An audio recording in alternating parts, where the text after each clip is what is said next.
There was a time when if keyboardists are not in order, I can't minister. Because I move on sound. I move. When I started traveling, I now saw the need to learn other aspects so that my wings can come out under any condition. Oh, my wings. I needed them to come out. You're welcome to Encounter Someone TV. Here you'll be getting powerful video clips that will change and transform your life. Thank you. It says, hitherto have ye asked nothing in my name. Ask that ye shall receive, that your joy might be complete. This is why in prayer all of us can come boldly. In prayer all of us can command result. Why? Because access is the same. See, there are things God can commit to you because of the quality of your lifestyle. There are things God can commit to you because of the assignment he has given you. For instance, if you are not an evangelist, God may not give you authority over nations and territories because you don't need it. For instance, if you are not a mature believer, God may not give you certain levels of authority because it may destroy you, or you may use it to destroy others. So when God is answering us, how he answers us is a different protocol. But when we come before God, it's not because of our office and our maturity that we come before God. When we come before God, our access is because of Christ. When we now gain access because of Christ and make a demand, God now can determine when and how he can give it. If my sons come to me, for instance, one is 1 year old, the other is 25 years old, and all of them ask me for a car, all of them have access because they are my children. But when I want to give them cars, I can give the one of 25 a car immediately. But the one who is 1 year, I can start giving him his car by feeding him well. And then I'll give him his car by enrolling him in school. After 10 years, 15 years, when he gains education, I'll say, that car you asked, I gave you. But now see the key here. So God is the one who determines how he gives. But we come in the name of Jesus. If you make the mistake of coming as an apostle, coming in your righteousness, you'll be shocked. You come in Christ, God knows what he considers to give you how and when. This is one of the major dynamics of effectual prayer. Many, they may be saying, Father, in the name of Jesus, but in their head, do you know the consciousness? I have not touched any woman in 10 years. God must answer me. I've been fasting for the last 40 days. Jehovah must answer. This is a prophet talking. God must answer. And you'll be shocked. You will understand the meaning of ancient of days. He has met many like you. And he has met some greater than you. He is still God. You don't intimidate him with your rank. You don't intimidate him with your stature. Do you understand the balance? God values your righteous life. He values your calling. But to come is in Christ. Your maturity determines what he can give per time. Many are frustrated. They are wondering why they are living a holy life, but they can't access the realm. They are wondering why. What's going on? God, don't you appreciate us? He does. But you have negated the key of access. If only you could enter, then you'll see how much God values you. Whatever you ask in my name, whatever you ask in my name. And the apostles were wise. See how they prayed. Acts 4, 30 to 31. This is the whole apostles gathered together praying. You are one. You didn't walk with Jesus. They followed Jesus physically. They followed Jesus in the Holy Spirit. But see how they prayed. Verse 29. Let's read from there. All the apostles, so not just Peter. And now, Lord, behold their threatenings. Grant unto thy servant that with all boldness we may speak thy word. By stretching forth thy hand to heal, and the signs and wonders be done. How? In the name of thy holy child, Jesus. The apostles were praying in the what? Silver and gold have I none. Such as I have, I give you. Did he say take? Oh yeah, yeah, take now. Let's see if it will flow. Silver and gold have I none. Such as I have, I give you. How? In the name of Jesus, rise up and walk. They know the programming. It should be your consciousness and it should be your word. This is the first dynamic of effectual praying. Number 2, dynamic of effectual praying is intensity and fervency. There are things that responds to intensity in the corridor of prayer. There are certain things that if you are redundant about it, it means you are not yet ready for it. Because like I said when I started, intensity is not about shouting. Intensity means 2 things. Number 1, the extent to which you pour your heart into the prayer. You can be shouting and your heart is not there. You may be shouting because you have a baritone voice. You may be shouting because you want to impress somebody. You may be shouting because you are young, you have adrenaline. All of that does not mean intensity. Intensity has to do with how much of your heart is poured into the prayer. And number 2, intensity has to do with the extent to which you respond to the burdens of the Spirit. When the Holy Ghost put a burden on your heart, you're fusing to those burdens. The extent to which you fuse to it is what determines intensity. Now, when you are doing that, you may be loud and you may be quiet, because there are times when quietness or silence is intensity. But your heart is poured in. Check out Hannah when she was praying. That's intensity. 1 Samuel chapter 1. Search the scripture. I think verse 11 to 14 now. The Bible said when Hannah was praying, she wasn't talking, but her mouth, it was shaking like a drunkard. And the prophet, the priest, mistook her to be drunk and began to rebuke her. See what the Bible said. Go to verse 9. I'm showing you intensity. Heart was consumed with the prayer. These are the kind of prayers you pray sometimes. You close your eyes. It looks as if you want to break your eyeball. No, your heart. You are sucked in. Hannah rose up after they had eaten in Shiloh and after they had drunk. Now Eli the priest sat upon the seat by the post of the temple of the Lord. And he said, and she was in bitterness. It's a heart business. Intensity is in the heart. It says she was in bitterness of soul and prayed unto the Lord and wept sore. So it was not the tears, it was the bitterness of the soul. A hypocrite can cry. Have you not heard of crocodile tears? The soul was touched, the soul was crushed, and she vowed a vow and said, Lord of hosts, if thou wilt indeed look on the affliction of thy handmaiden and remember me and not forget thy handmaid, but will give unto thy handmaid a man child, then I will give him unto the Lord all the days of his life, and there shall no razor come upon his head. He made him a Nazarite before giving birth to him. And it came to pass, as she continued praying before the Lord, that Eli marked her mouth. Now Hannah, she spake in her heart. Are you seeing? Heart. Only her lips moved, but her voice was not heard. That's why I told you there are times when silence can be loud. Therefore Eli thought she had been drunken. The heart was touched. That's why I told you there's a realm you can enter. It will impact your body, but make sure you have broken into something. Don't act drama. So when we teach like this, don't start looking at somebody and say, You may be sinning against the Holy Spirit. Because if that person is operating somewhere with God, which is imparting on that person, it's the work of God ongoing. So don't point at anybody. You don't know where they are praying from. But we are only cautioning ourselves so that we don't miss it by not getting the right thing, yet acting as if we are there. It will be a waste of destiny. So intensity is of the heart. The woman's heart was sucked in.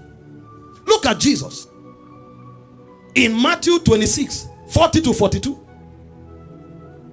Oh, the spirit is willing, but the flesh is weak. Pray that you fall not into temptation. And the Bible said he went and threw himself down and he prayed And he said his sweat was as thick as clots of blood.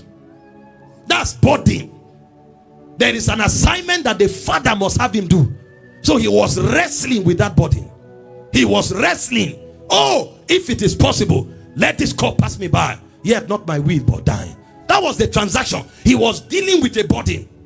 So when we are dealing with intensity in prayer dynamics, is the investment of our heart into the prayer or our interaction with the burdens of the Spirit that we receive per time.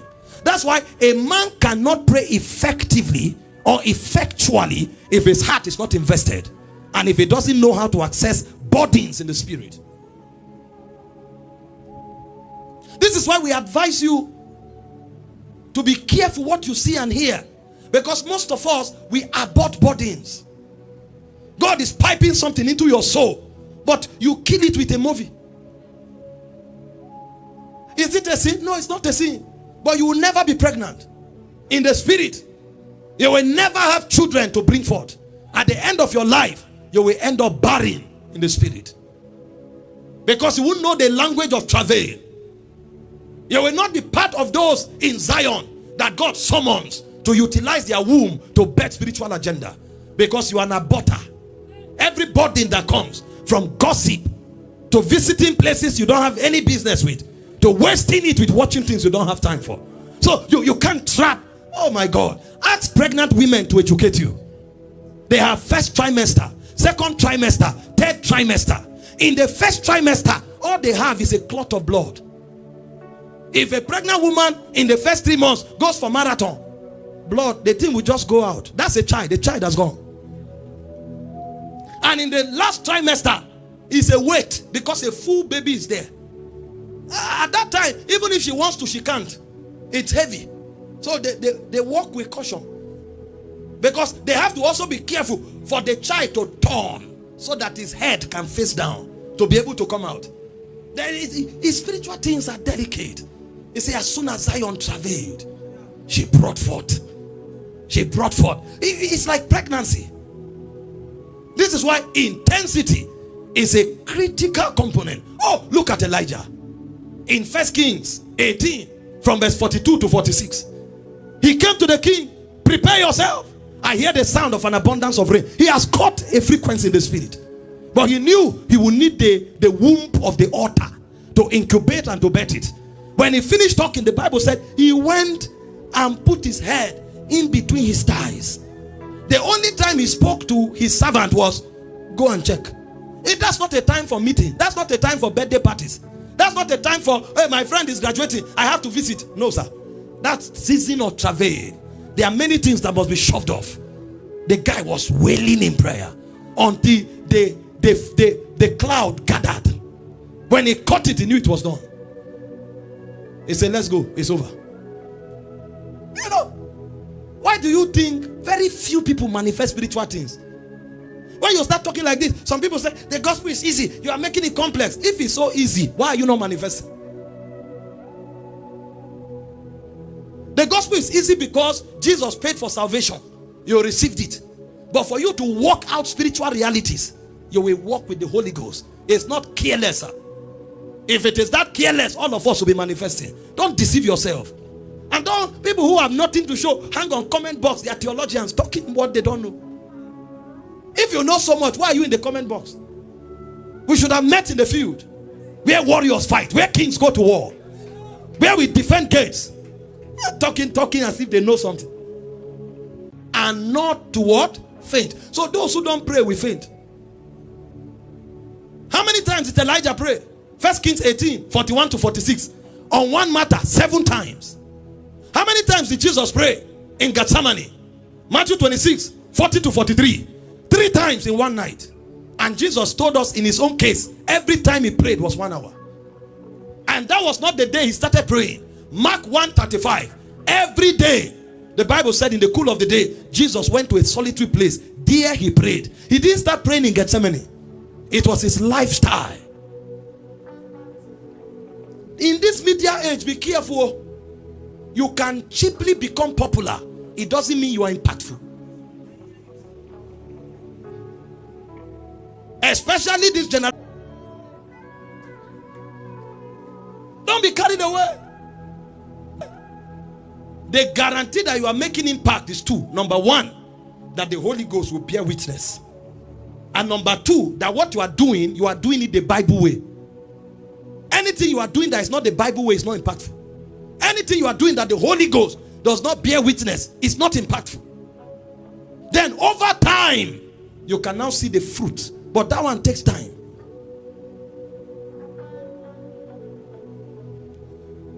Consistency. Those who trained us, they told us, in consistency lies the power. Those who trained us. So don't clap that you are seeing some results. How consistent have you been in that fasting, in that prayer, in that study of the word, in that giving? Anything you see that is not born from consistency is a messy drop. You are not a master in that corridor. The things you can replicate are the things you do from the altar of consistency. If you have not built consistency, don't say you have a dimension. But when you develop consistency, regardless of the climate, no, you can become the climate. Oh, there was a time when if keyboardists are not in order, I can't minister. Because I move on sound. I move. When I started traveling, I now saw the need to learn other aspects so that my wings can come out under any condition. Oh, my wings. I needed them to come out. That was when I learned fasting. I learned generosity. I learned meditation. I learned silence prayer. I can lie on my bed. I can pray. I'll be weeping. But you may not hear.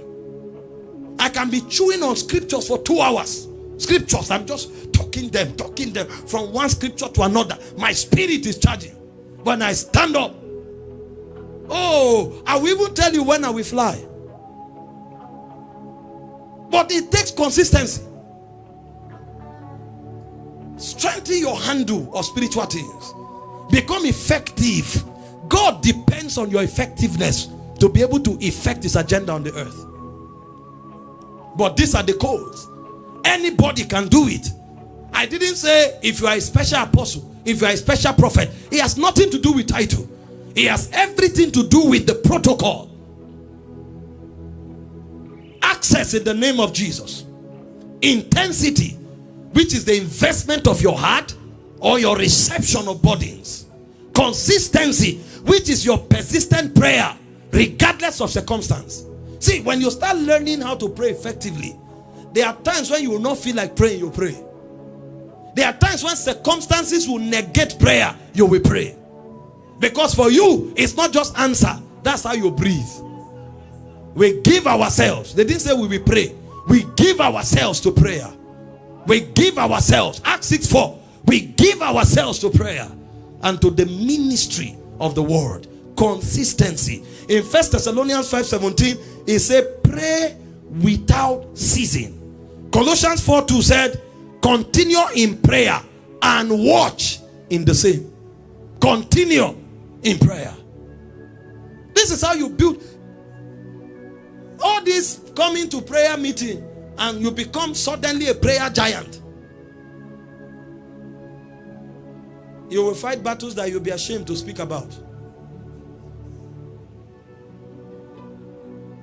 And Satan will make sure he will make you say things that you are not supposed to say out of regrets. But God cannot lie. If you do it the God way, you will get the God result. In Acts chapter 1 verse 14, the Bible said, and this all continued in prayer. They continued with one accord in prayer and supplication with the women and Mary the mother of Jesus and with his brethren. His brothers before who we say, I think you are a prophet. Would you go for the feast? When they saw Jesus ascend to heaven, they now knew this is not our brother. No, this is Elohim. So after when Jesus ascended, they too joined the prayer meeting. Okay, let's better pray here. This is not our brother. We made a mistake for 33 years. This is our God. And lo and behold, something came out of their lives. Jude wrote a book. That's a brother of Jesus. James wrote a book. That's a brother of Jesus. In fact, James became the presiding bishop of the Jerusalem church. That's why I told you, if you do it, it will show. And if you are not doing it, no matter how you act like it is, it will always prove that it's not. Impressions don't last for long. Make impact.